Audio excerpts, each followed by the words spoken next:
তো hello guys, আশা করি আপনারা সবাই অনেক অনেক ভালো আছেন। আজকে আমরা কথা বলবো শফিককে নিয়ে। পল্লিগ্রাম টিভিতে শফিককে বেশ কয়েকদিন ধরে দেখা যাচ্ছে না। কেন দেখা যাচ্ছে না শফিককে পল্লিগ্রাম টিভিতে? পল্লিগ্রাম টিভি থেকে বাদ দেওয়া হয়েছে, না শফিক নিজে থেকেই পল্লিগ্রাম টিভি থেকে বাদ হয়েছে? শফিককে কি আর আমরা কোনোদিন পল্লিগ্রাম টিভিতে দেখতে পারবো না? তাহলে শফিক কি আর কোনোদিন পল্লিগ্রাম টিভিতে ফিরে আসবে না? তো এই বিষয়ে জানতে হলে আজকের এই পুরো ভিডিওটি দেখতে হবে।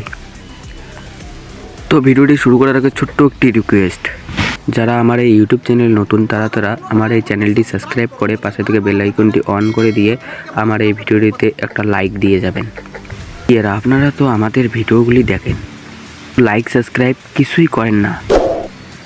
তো আজকে মনটা সাফ করে আমাকে একটা সাবস্ক্রাইব করে দিন না ভাই। সাবস্ক্রাইব করলে আপনার তো টাকা পয়সা কিছুই লাগে না, দিন না একটা সাবস্ক্রাইব করে প্লিজ। তো বেশি কথা আর না বাড়িয়ে চলো ভিডিওটি শুরু করা যাক। A few moments later. তো আপনারা হয়তো অনেকেই ভাবছেন শফিককে পল্লিগ্রাম টিভি থেকে বাদ দেওয়া হয়েছে। না বন্ধুরা, শফিককে পল্লিগ্রাম টিভি থেকে বাদ দেওয়া হয়নি, আর শফিকও পল্লিগ্রাম টিভি থেকে বাদ হয়ে যায়নি। কয়েকদিন আগে শফিকের একটি বাইক অ্যাক্সিডেন্টে শফিকের অনেক ক্ষতি হয়ে যায়, সেই জন্য শফিককে পল্লিগ্রাম টিভিতে কয়েকদিন ধরে দেখা যাচ্ছে না।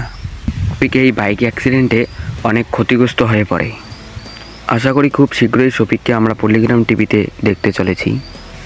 আশা করি এতদিনে শফিক সুস্থ হয়ে গেছে, পল্লিগ্রাম টিভিতে আমরা শফিকের আরও নতুন নতুন ভিডিও দেখতে পারবো।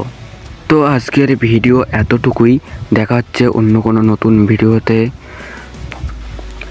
সবাই শফিকের জন্য একটি লাইক দিয়ে যাবেন। আল্লাহ হাফেজ।